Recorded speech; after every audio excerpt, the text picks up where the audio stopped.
Dear students, आपके second term exams start होने वाले हैं।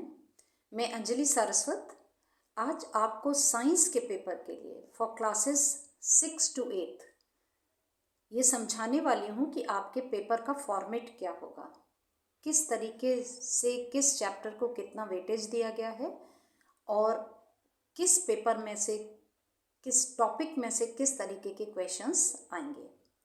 केंद्रीय विद्यालय संगठन आगरा रीजन ने टर्म 2 के सभी पेपर्स का blueprint, sample paper and marking scheme issue किया है।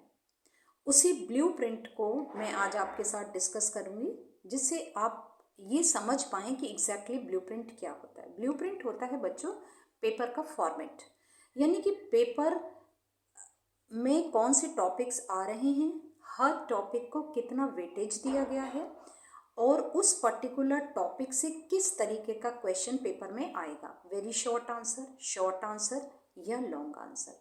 वेरी शॉर्ट आंसर में भी एमसीक्यू या वन वर्ड टाइप क्वेश्चन, ठीक है, सिंगल लाइन लिखने के लिए या one word answer type question.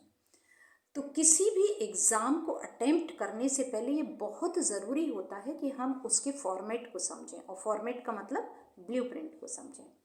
तो मैं कोशिश करूँगी कि आपको ब्लूप्रिंट समझ में आ पाए, जिससे वो मदद करेगा आपको पेपर की तैयारी करने में।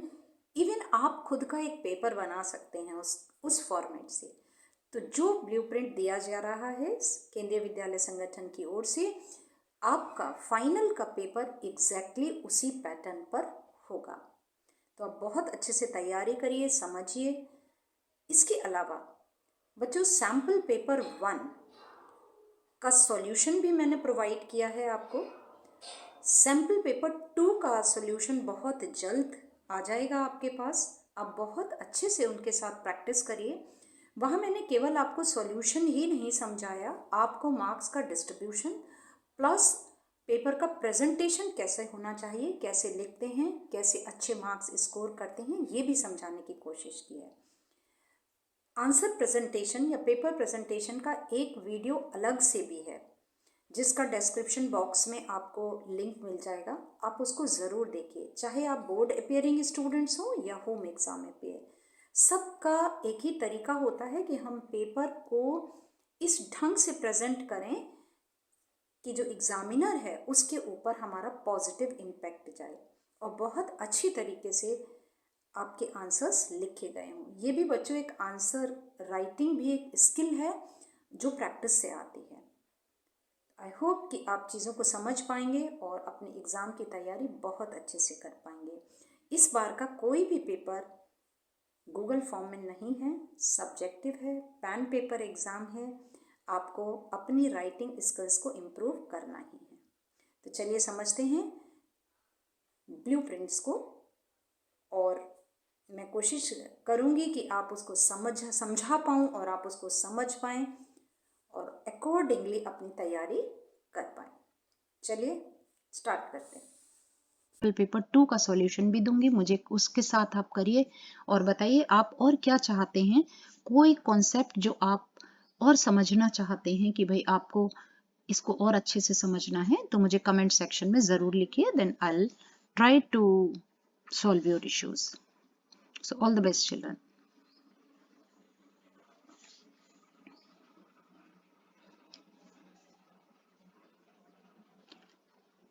डियर स्टूडेंट्स, हम क्लास 6 के ब्लूप्रिंट को समझ लेते हैं। केंद्रीय विद्यालय संगठन आगरा रीजन ने ब्लूप्रिंट दिया है सैंपल क्वेश्चन पेपर्स के साथ टर्म 2 का।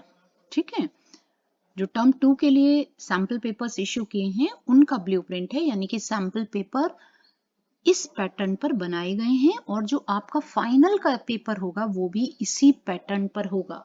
ब्लूप्रिंट का मतलब होता है कि किस चैप्टर से कौन से क्वेश्चंस कितने मार्क्स के आएंगे, कैसे कैसे क्वेश्चन आ सकते हैं, क्या शॉर्ट आंसर या वेरी शॉर्ट आंसर या एमसीक्यू या डायग्राम बेस्ड, तो उन्हीं को हम डिस्कस करते हैं।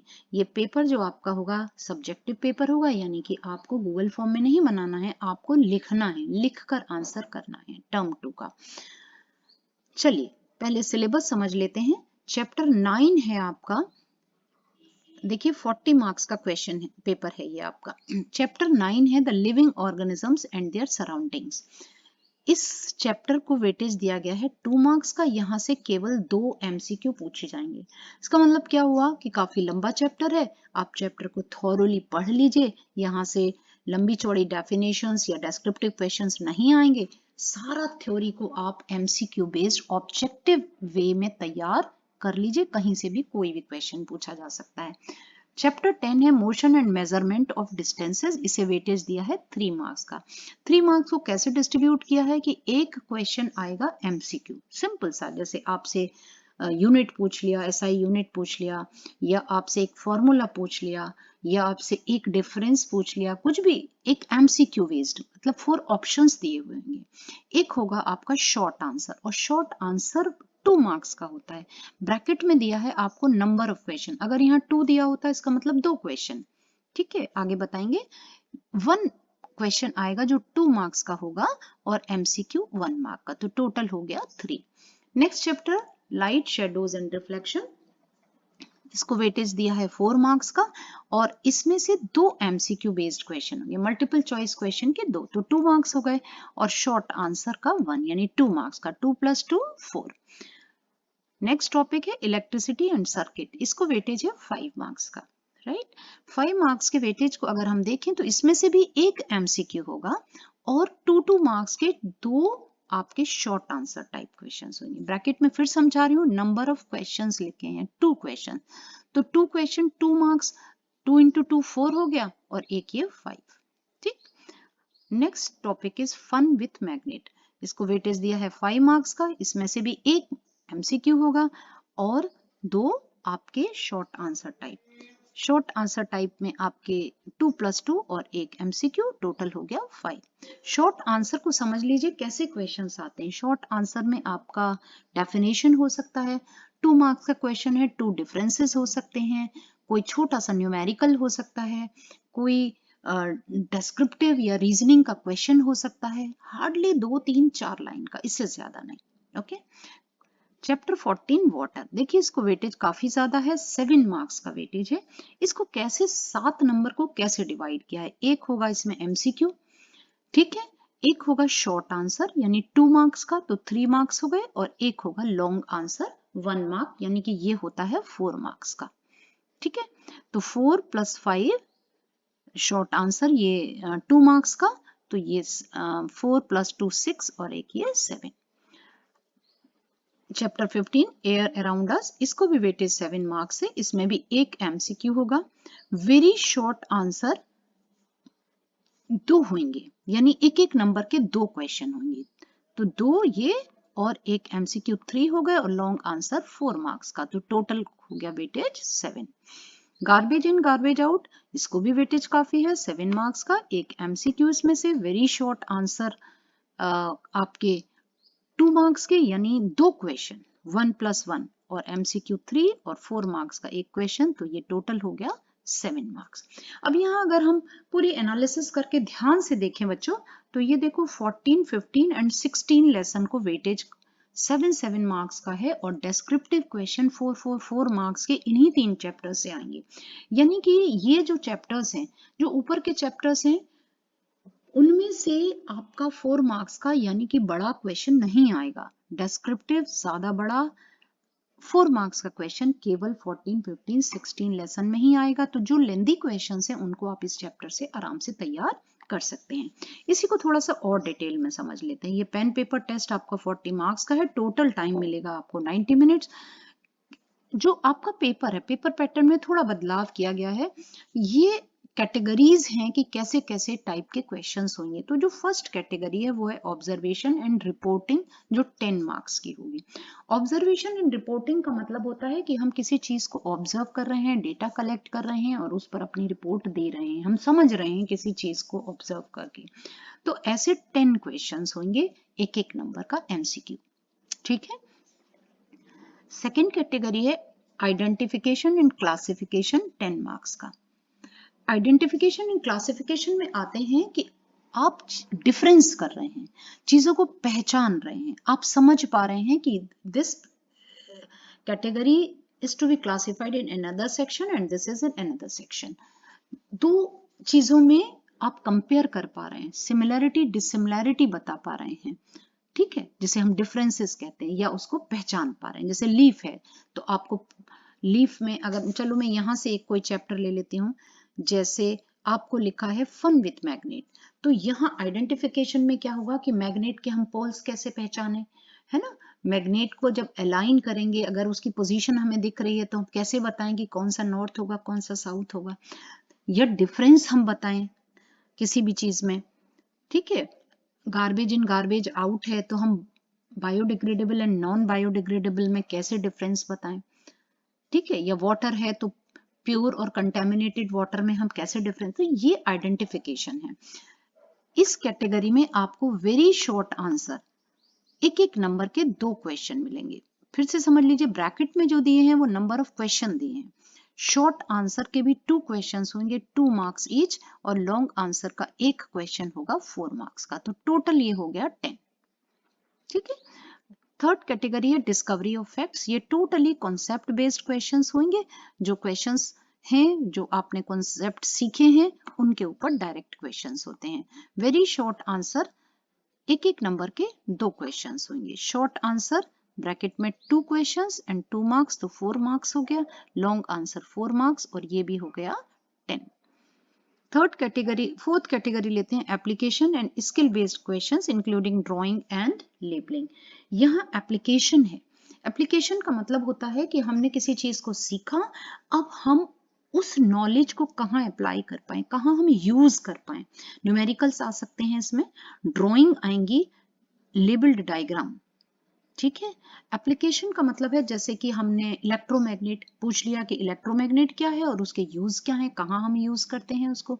इलेक्ट्रिसिटी है तो इलेक्ट्रिसिटी के सपोज हम सर्किट डायग्राम दे रहे हैं, या स्विच का क्या यूज है, या एप्लीकेशन की जो इलेक्ट्रिशियन है वो हाथ में ग्लव्स क्यों पहनता है काम करते समय। तो ऐसे जो क्वेश्चंस हैं जहां हम नॉलेज को अप्लाई कर रहे हैं, यूज कर रहे हैं अपनी डे टू डे लाइफ में, ऐसे क्वेश्चंस एप्लीकेशन और स्किल बेस्ड होते हैं, और डायग्राम्स भी।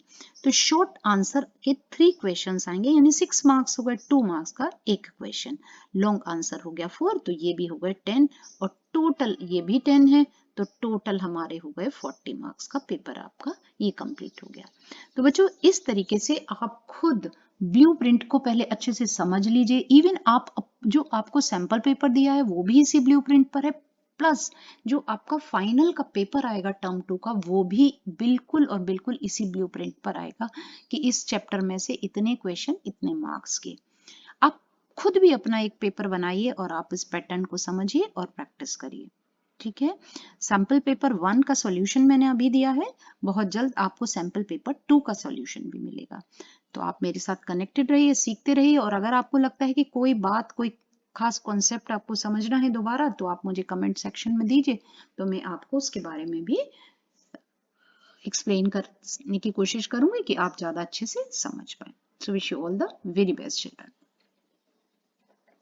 डियर क्लास 6 स्टूडेंट्स, आपके टर्म 2 यानी session ending exams March first week से स्टार्ट हो रहे हैं। केंद्रीय विद्यालय संगठन आगरा रीजन ने सभी सब्जेक्ट्स के sample papers with marking scheme and blueprint provide किए हैं। मैं आपको उन्हीं सैंपल्स पेपर्स के सॉल्यूशन एक्सप्लेन करूंगी, साथ ही पेपर प्रेजेंट करने का तरीका, जिससे आप मैक्सिमम मार्क्स स्कोर कर पाएं। चलिए शुरू करते हैं साइंस का फर्स्ट सैंपल पेपर। यहाँ मार्किंग स्कीम भी है, हम एक एक क्वेश्चन को बहुत अच्छे से समझेंगे और उसके आंसर में क्या खास बात होनी चाहिए जो हमें जरूर लिखना है। तो ये देखिए, Kendriya Vidyalaya Sangathan Agra region term 2 sample question paper for session ending examination 2021-22 science का पेपर है ये। Duration 90 minutes, maximum marks 40। General instructions भी देख लेते हैं। This question paper comprises 4 sections A, B, C and D. There are 24 questions in the question paper. 24 questions होंगे and all questions are compulsory. Section A को शुरू करते हैं। Section A है ऑब्जर्वेशन एंड रिपोर्टिंग। मैंने ब्लूप्रिंट समझाते समय आपको समझाया है कि ऑब्जर्वेशन की कैटेगरी में कौन से क्वेश्चन आएंगे, यानी कि हम उस कॉन्सेप्ट को हमने उससे क्या सीखा है, क्या ऑब्जर्व करके हम उसका आंसर कर सकते हैं। So let's start. Question number 1, respiration in aquatic animals occurs by. Respiration options aquatic animals में कैसे होता है? Option A lungs, B gills, C nostrils and D legs. आप अच्छे से जानते हैं कि एक्वेटिक एनिमल्स में गिल्स के थ्रू रेस्पिरेशन होता है। ठीक है, मार्किंग स्कीम से भी चेक कर लेते हैं, दैट इज गिल्स। ठीक, नेक्स्ट क्वेश्चन ले लेते हैं। मार्किंग स्कीम का लिंक और पेपर का लिंक आपको डिस्क्रिप्शन बॉक्स में मिल जाएगा। Okay, come to the question number 2. Sunlight, water and air are. Options are A habitats, B biotic components, C abiotic components and D adaptations. तो बच्चों sunlight, water and air are abiotic components, right? Question number 3. What do we use to measure curved lines? हम curved lines को measure करने के लिए क्या use करते हैं? A thread, B wood, C sand और डी पेपर। देखिए कर्व्ड लाइन का मतलब ये है, अगर लाइन स्ट्रेट होती है तो स्केल से मेजर हो जाती है, लेकिन अगर कर्व्ड लाइन है तो आपने क्लास में एक्टिविटी में पढ़ा है कि हम यहाँ 2 पॉइंट्स मार्क कर लेते हैं और एक थ्रेड को लेते हैं जो अलोंग द लाइन रन करता है और फिर इसको हम स्ट्रेट करके मेजर कर लेते हैं। तो correct answer is thread. Okay, now question number 4. When a light ray returns back after striking the surface of the plane mirror is called reflected ray. Light रे मिरर से टकराकर जब वापस लौटती है तो इसे क्या कहते हैं? A reflected ray, B incident ray, C both A and B and D none of these. Children, आपको मालूम है, आपने फिनोमेना पढ़ा है रिफ्लेक्शन का, when light bounces back from the surface in the same medium, that is called reflection and that ray is called reflected ray. आपको confuse नहीं होना है, आपको कॉन्सेप्ट पता होना चाहिए। Now question number 5, observe the picture given in figure. ये नीचे फिगर दिया हुआ है। A sheet of some material, question number 5 है हमारा, a sheet of some material is placed at position P, still the patch of light is obtained on the screen. What is the type of the material of this sheet? इसको समझते हैं। देखिए ये एक figure दिया है, यहाँ एक मिरर रखा हुआ है, मिरर के आगे एक स्क्रीन है, यहाँ एक सोर्स ऑफ लाइट है, यहाँ मान लीजिए टॉर्च रख लिया या कैंडल बल्ब रख लिया, और मिरर और स्क्रीन के बीच में एक P, एक ऑब्जेक्ट रखा हुआ है, कुछ मटेरियल रखा हुआ है। इवन देन यहां पर स्क्रीन पर लाइट आ रही है, लाइट का एक पैच पड़ रहा है, तो ये मटेरियल क्या हो सकता है?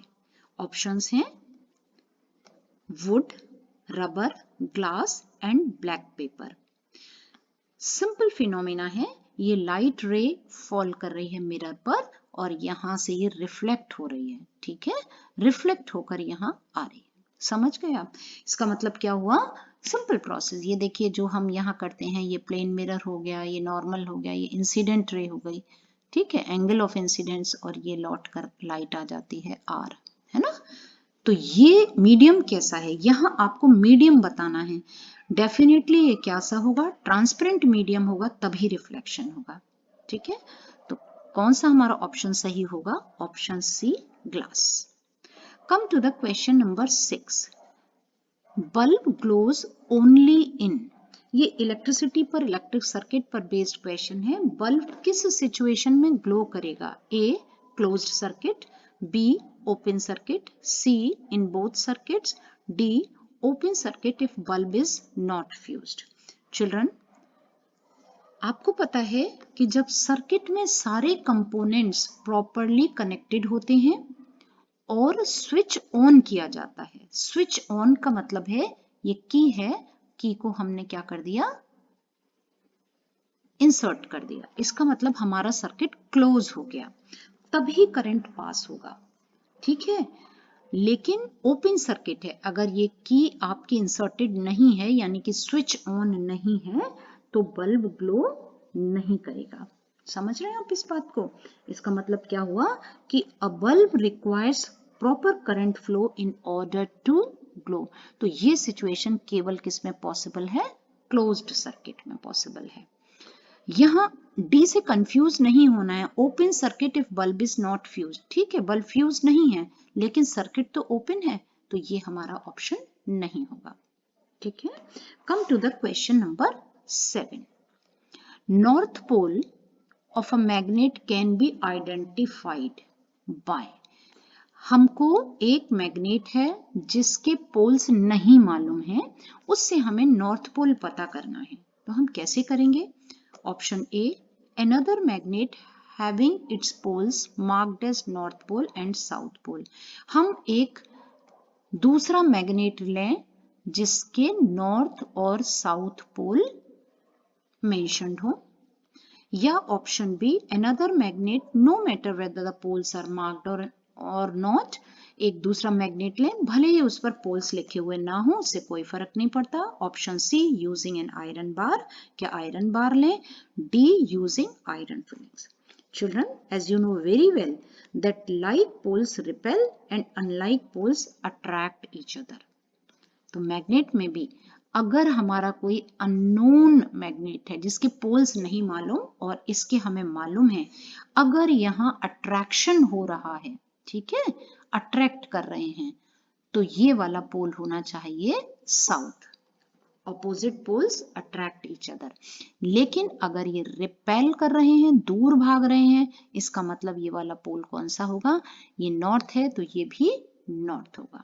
तो हमारा करेक्ट ऑप्शन होगा another magnet having its poles marked as north pole and south pole। Question 8 लेते हैं। What fraction of our earth is covered with water? पानी से अर्थ पर कितना हिस्सा पानी है? अगर अर्थ के हम 4 सेक्शंस कर लें तो कितने फ्रैक्शन में, कितने हिस्से पर पानी है?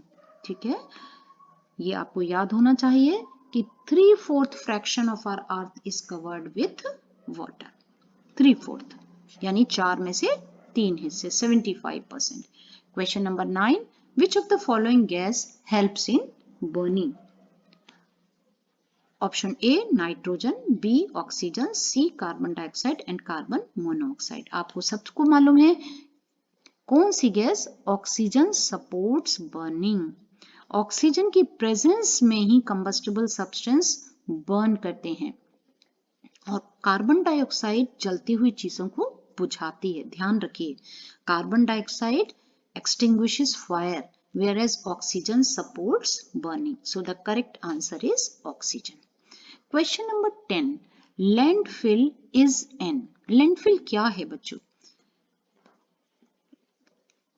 A, open area, B, high lying open area, ऊंची जगह पर बनाया हुआ खुला हिस्सा, C, open area near a river और लेक, ओपन एरिया नदी या नहर के या झील के पास, and D, low lying open area, निचला हिस्सा और खुला हुआ हिस्सा।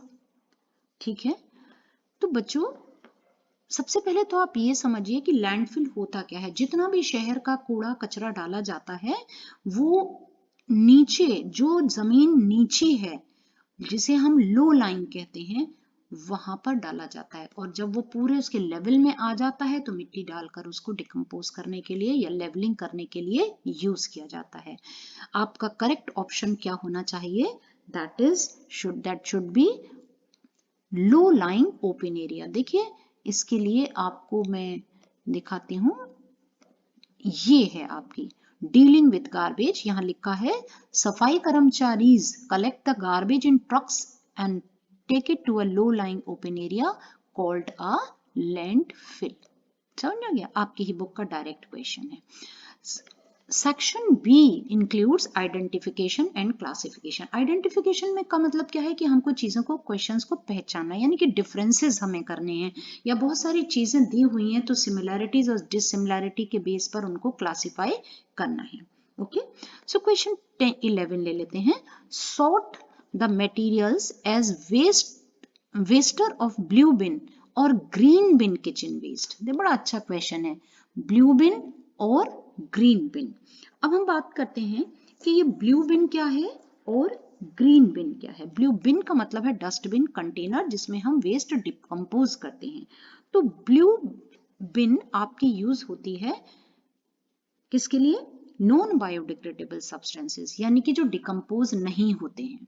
जैसे आम भाषा में आजकल हम गीला कचरा और सूखा कचरा बोलते हैं, तो ब्लू बिन में हम सूखा कचरा डालते हैं और ग्रीन बिन में हम किचन वेस्ट डालते हैं, या एग्रीकल्चरल, हम कोई भी ऐसा जो प्लांट या एनिमल प्रोडक्ट है जो डिकम्पोज हो सकता है, बायोडिग्रेडेबल है, ठीक है, क्योंकि वो आसानी से जमीन में डालते हैं तो सड़ जाता है और डिकम्पोज हो जाता है।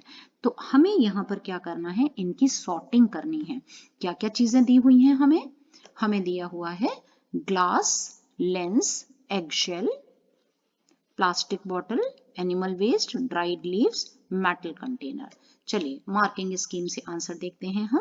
क्वेश्चन नंबर 11, तो ब्लू बिन में क्या क्या डालेगा? जो सूखा कचरा है, यानी कि glass, lens, plastic bottle, metal container, ठीक है। और ग्रीन बिन में क्या डलेगा? प्लांट वेस्ट और animal waste, kitchen waste, eggshell, ठीक है, animal waste and dried leaves. कोई भी फ्रूट पील्स हैं, कटिंग्स हैं, कुछ भी हम इसमें डाल सकते हैं।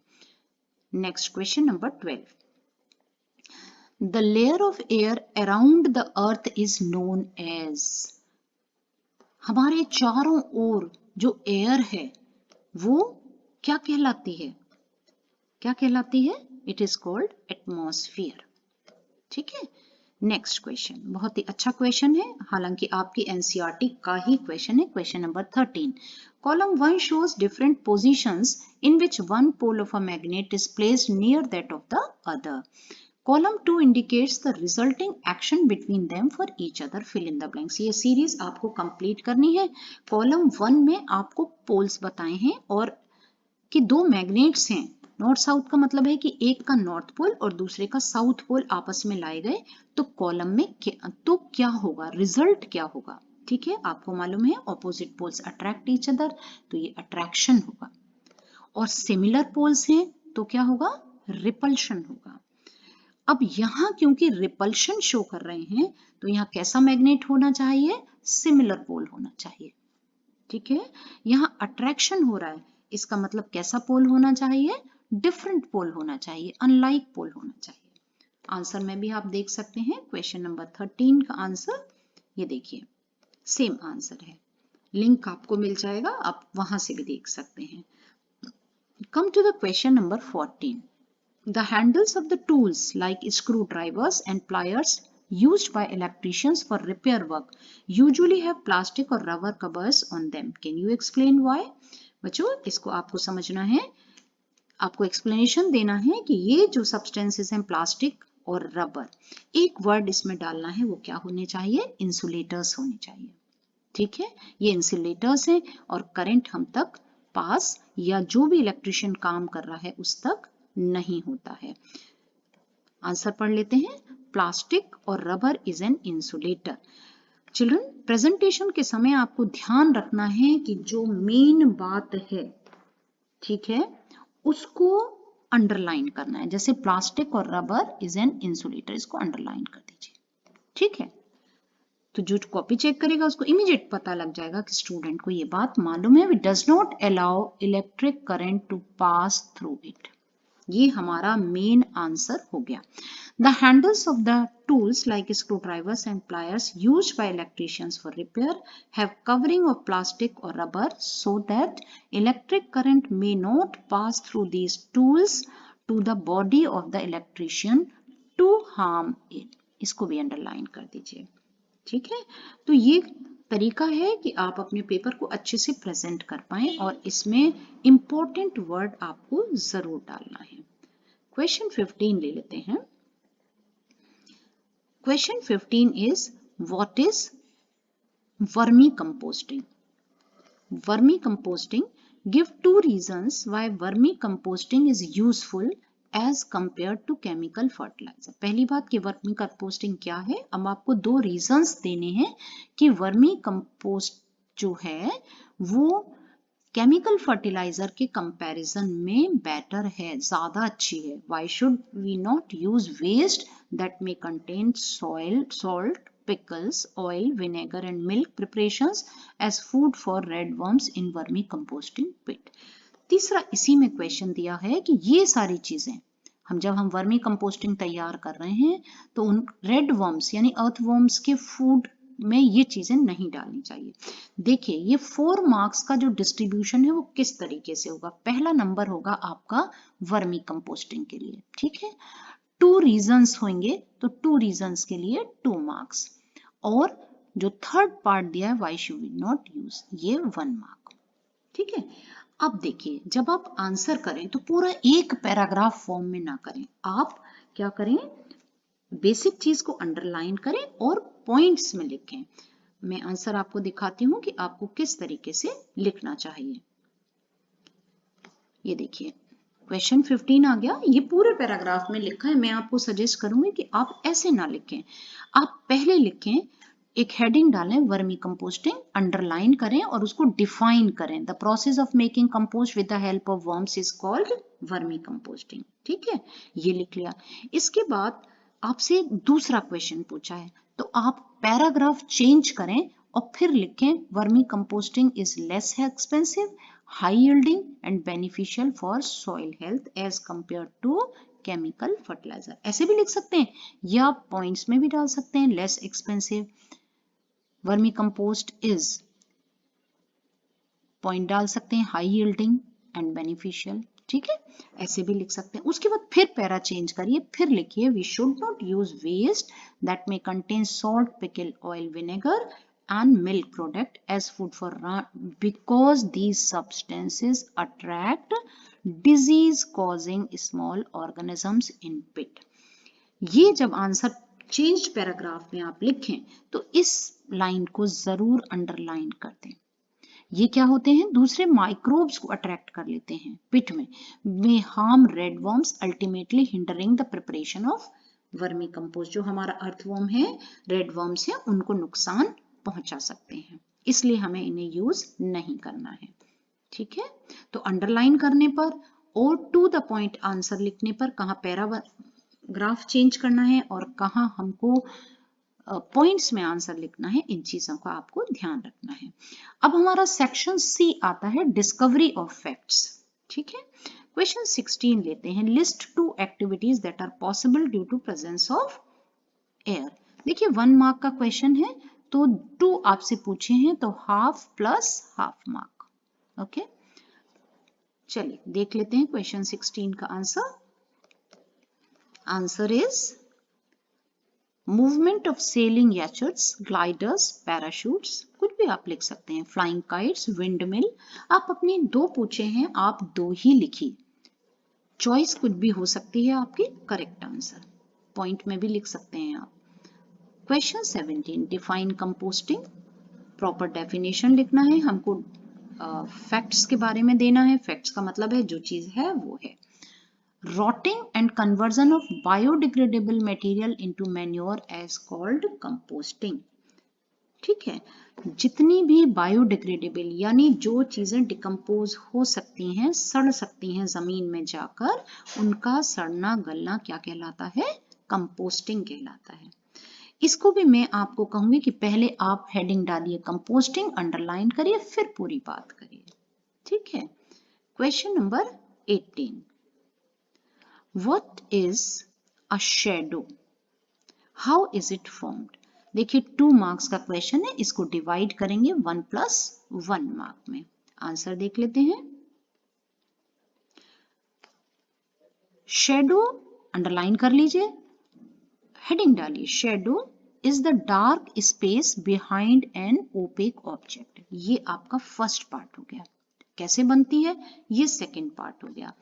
It is formed when light does not reach behind the opaque object kept in the path of light. Shadow तब बनती है जब लाइट रे के रास्ते में कोई ओपेक ऑब्जेक्ट आ जाता है और लाइट वहां से ट्रांसमिट नहीं हो पाती, ठीक है। तो ओपेक वर्ड को जरूर अंडरलाइन कर दीजिए। Question number 19, What is the purpose of using an electric switch? Electric switch use करने का क्या पर्पस है? Name some electrical gadgets that have switches built in them. दो बातें हैं, देखिए पहला क्वेश्चन है इसका इलेक्ट्रिक स्विच का डेफिनेशन आ जाएगा और उसके बाद सम इलेक्ट्रिकल गैजेट्स, तो एक नंबर बचा, यानी आप एटलीस्ट 2 इलेक्ट्रिक डिवाइसेस दे दीजिए जिसमें इनबिल्ट स्विचेस हैं। आंसर देख लेते हैं। इलेक्ट्रिकल स्विच अंडरलाइन कर दीजिए, हेडिंग डाल दीजिए, is use to make electric circuit open और closed for a particular appliance, hence with the help of a switch we can use an appliance accordingly. Electric switch क्या है? That can open or close the circuit. यहां आपसे 2 electrical devices पूछिए, ये यहां पर छूट गया है, ठीक है, यहां मिसिंग है, तो उसको आप यहां से लिख दीजिएगा। कौन कौन सी डिवाइसेस हो सकती हैं? टेबल फैन हो सकता है, मिक्सर ग्राइंडर हो सकता है, कोई भी 2 ऐसे जिसमें आपके कूलर है, जिसमें आपकी वहीं पर स्विच लगा हुआ है।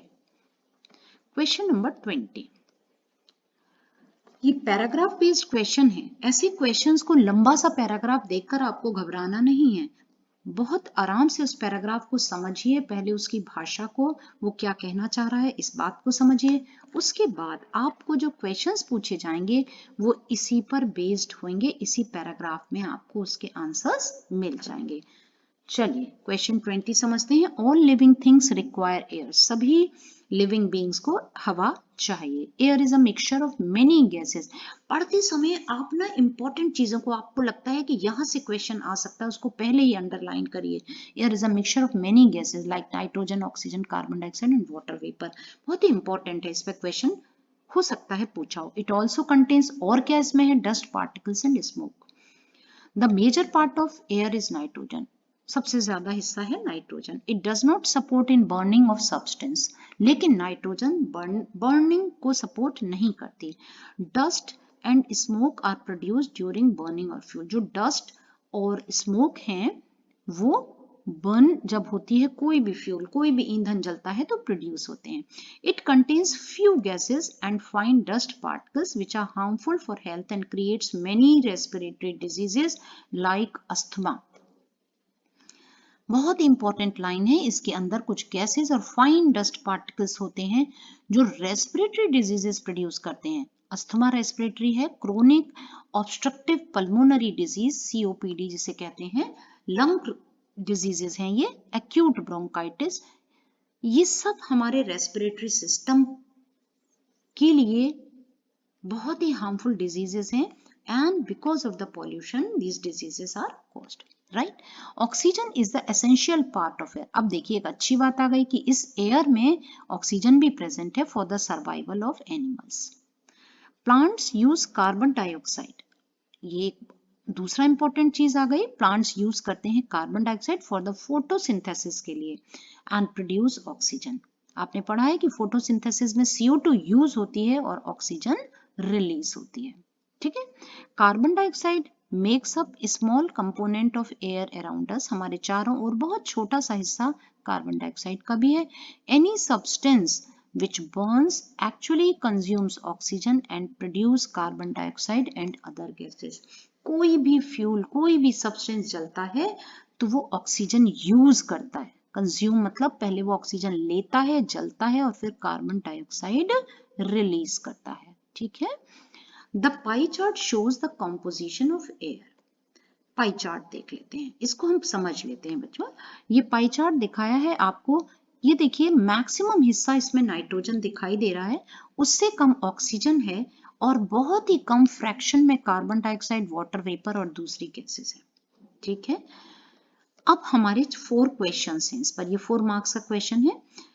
फर्स्ट क्वेश्चन है which gas is the most abundant component of air. अभी अभी मैंने आपको दिखाया कौन सी गैस है जो सबसे ज्यादा दिखाई दे रही है। ऑब्वियसली इट इज नाइट्रोजन, ठीक है। मार्किंग स्कीम में भी हम आपको दिखाते जाते हैं। तो ए हो गया आपका नाइट्रोजन। बी पार्ट ले लेते हैं। B is plant cells synthesize their own food in the presence of sunlight. Which gas is used by the plants to synthesize their own food? अभी यहाँ पर हमने अंडरलाइन किया था, plants use कार्बन डाइऑक्साइड. तो कौन सी गैस यूज कर रहे हैं प्लांट्स यूज कर रहे हैं कार्बन डाइऑक्साइड. ये देखिए, ठीक है. नेक्स्ट क्वेश्चन, इसी का part, C part. The graph shows the composition of air. ये ग्राफ दिखाई दे रहा है आपको. ये how much percent approximately do nitrogen and oxygen together make up. यहाँ एग्जैक्ट नहीं दिया है, लेकिन आप ये समझ लीजिए कि अगर हम कहें नाइट्रोजन और ऑक्सीजन, देखिए मैक्सिमम पार्ट लिया, सिर्फ इतना सा हिस्सा बच रहा है. तो about 99% is covered by oxygen and nitrogen. 99%. ठीक है. नेक्स्ट क्वेश्चन, एक क्वेश्चन और है इसमें. Which of these gases is associated with human activities that involve the burning of fuels and becomes a major source of air pollution. ये जितनी भी ये गैसेस आपको बताई हैं, इनमें से कौन सी ऐसी गैस है जो ह्यूमन एक्टिविटीज से जुड़ी हुई है? बर्निंग ऑफ फ्यूल्स, जब हम ईंधन फ्यूल को जलाते हैं तो वो मेजर सोर्स है एयर पोल्यूशन का. आप सब बच्चे जानते हैं कि मेजर सोर्स होता है बर्निंग पर कार्बन डाइऑक्साइड. ये आपने इसमें भी पढ़ा था पैराग्राफ में. पैराग्राफ से ही क्वेश्चन निकल रहे हैं. Any substance which burns actually consumes oxygen and produce carbon dioxide. तो बड़ा पैराग्राफ देखकर डिस्टर्ब नहीं होना है. सेक्शन डी है आपका application and skill based. Application का मतलब होता है कि हमने जो भी कॉन्सेप्ट सीखे उसको हम कहाँ यूज कर पाएंगे अपनी डे टू डे लाइफ में, उसका एप्लीकेशन क्या होगा, उसके यूज क्या होंगे, कौन सी स्किल डेवलप होंगी. ठीक है. Question 21. While measuring the length of a knitting needle, the reading of the scale at one end is 3 centimeter and at the other end is 33.1 centimeter. What is the length of the needle? ये आपने पढ़ा था कि अगर scale मान लीजिए टूटा हुआ है, हम जीरो से नहीं काउंट कर रहे हैं, तो ये इस तरीके से, मान लीजिए ये एक नीडल है आपकी, ठीक है, और हमने ये लेंथ हमें मेजर करनी है. ये 3 से शुरू हो रही है. कहाँ से शुरू हो रही है? 3 से स्टार्ट हो रही है. और कहाँ एंड हो रही है? 33.1 सेंटीमीटर पर. तो बच्चों जो 0 से 3 तक का हिस्सा है वो तो हमने छोड़ दिया है ना, तो हमको तो इस 3 को 33.1 से माइनस करके अपना आंसर निकालना है. ठीक है. आंसर को समझ आपको आ गया होगा समझ में. देखिए, length of the needle 33.1 centimeter minus 3 centimeter, that comes 30.1 centimeter. Question 22 ले लेते हैं. Question 22 बहुत अच्छा क्वेश्चन है. Few iron nails and screws got mixed. देखिए ये सब एप्लीकेशन है. अभी आपने लेंथ निकाला, ये भी अप्लाइड है. Question, few iron nails and screws got mixed with the wooden shavings while a carpenter was working with them. How can you help them in getting the nails and screw back from the scrap without wasting his time in searching with his hand? इस question को समझ लीजिए. जब आपने देखा होगा कहीं पर लकड़ी का काम होता है, कहीं घर में फर्नीचर वगैरह बन रहा होता है या कहीं भी वुड वर्क बन रहा होता है, तो बहुत ज्यादा स्क्रैप निकलता है. कारपेंटर उसकी घिसाई करते हैं, उसका जो पाउडर फॉर्म होता है वो निकलता है, उसी में उनके कुछ कारपेंटर के क्या स्क्रूज और नेल्स मिक्स हो गए हैं. अब इतने सारे, जैसे हम बुरादा कहते हैं लकड़ी का, उसमें से वो कैसे, उनको अगर वो हाथ से बीनता है तो पॉसिबल नहीं है कि वो सारी चीजें सर्च भी कर पाए और कितना समय लगाए. तो आप यहाँ क्वेश्चन आपसे पूछा जा रहा है कि कैसे वो नेल्स एंड स्क्रूज को स्क्रैप में से, यानी वो जो वेस्ट है उसमें से कैसे जल्दी से जल्दी निकाल ले. आपको पता है कि आयरन और जो नेल्स हैं और स्क्रूज हैं वो किससे बने हैं? आयरन, और आयरन है मैग्नेटिक मटेरियल, और मैग्नेटिक मटेरियल को मैग्नेट से अट्रैक्ट करके बहुत आसानी से निकाला जा सकता है. पढ़ लेते हैं answer. With the help of a magnet. Underline कर दीजिएगा, यही आपको नंबर मिल जाएगा, इंश्योर हो जाएगा कि हाँ आपको पता है. we can attract all iron nails and screws can separate them from wooden shavings. And iron nail and screws are magnetic material. देखिए मैग्नेट को अंडरलाइन करिए, मैग्नेटिक मटेरियल को अंडरलाइन करिए, will get attracted to the magnet, whereas wooden shaving are non magnetic. क्यों attract हो गया? क्योंकि जो वुडन शेविंग्स हैं, जो उसका बुरादा है वो नॉन मैग्नेटिक है, जबकि आयरन के बने हुए हैं nail and screws. Last question देख लेते हैं. Can we use the water in the ocean?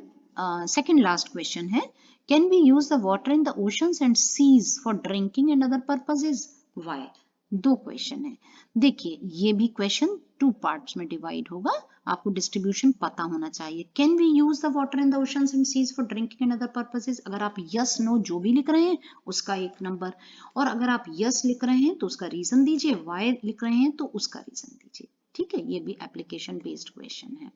आपको पता है कि जो पानी होता है समुद्रों का वो बहुत खारा होता है, यानी कि उसमें बहुत ज्यादा सॉल्ट होता है, उसको हम नहीं पी सकते हैं. क्वेश्चन 23 देख लीजिए. नो, यहाँ आपको 1 मार्क अलॉट हो जाएगा. We can not use the water in the ocean and seas for drinking and other domestic agricultural and industrial needs because it has much salt dissolved in it. क्योंकि ये अपने आप में इसमें बहुत ज्यादा सॉल्ट डिसॉल्व होते हैं जो पानी को पीने लायक नहीं बनाते हैं. Okay, the last question, that is 24 question. Draw a well labelled diagram of water cycle. ये क्वेश्चन वाटर साइकिल, देखिए इसमें भी 4 क्वेश्चंस हैं. दूसरा है state for each of the following whether it is 2 questions हैं, 2 के 2 पार्ट्स हैं, बी के 2 पार्ट्स हैं. State for each of the following whether it is due to evaporation और कंडेंसेशन. ठीक है, पहले बी पार्ट को ही समझ लेते हैं. Water drops appear on outer surface of the glass containing cold water. ठंडे पानी का ग्लास है, उसके ऊपर वाटर ड्रॉपलेट्स आ जाती हैं. ये फिनोमेना किसकी वजह से है? कि सराउंडिंग एयर कंडेंस हो जाती है कूलर सरफेस पर. So this is condensation. And black board ड्राइज up after wiping. गीले कपड़े से आपने अगर ब्लैक बोर्ड को पोंछ दिया है तो थोड़ी ही देर में पानी उड़ जाता है. तो ये क्या है? इवेपोरेशन है. ठीक है, आप आंसर भी देख लीजिए. पहला है कंडेंसेशन और दूसरा है इवेपोरेशन. और डायग्राम में आपको क्या करना है? Diagram of water cycle with at least 3 labellings. 3 labellings के साथ कम से कम आपको दिखाना है. Draw a well label diagram. देखिए ये 4 मार्क्स का क्वेश्चन है. ठीक है, तो 4 मार्क्स में 2 मार्क्स तो आपके इसके लिए आ गए और 1 नंबर ड्रॉ करने के लिए और 1 नंबर लेबलिंग, यानी कि टोटल 2 मार्क्स फॉर लेबलिंग. देखिए आपकी एनसीईआरटी की बुक से ये डायग्राम मैं दिखा दे रही हूँ आपको. पेज 142 पर आपका डायग्राम है वाटर साइकिल. ठीक है, सो चिल्ड्रन, ये आपका फर्स्ट सैंपल पेपर था जो केंद्रीय विद्यालय संगठन आगरा रीजन की ओर से था. तो मैं उम्मीद करती हूँ आपको समझ आ गया होगा. आप बहुत अच्छे से इस पेपर को रिवाइज करिए, समझिए और वेट करिए दूसरे सैंपल पेपर का. बहुत जल्द वो भी अपलोड करूंगी मैं. Okay, and thank you so much. Learn well, prepare well, do well and all the best.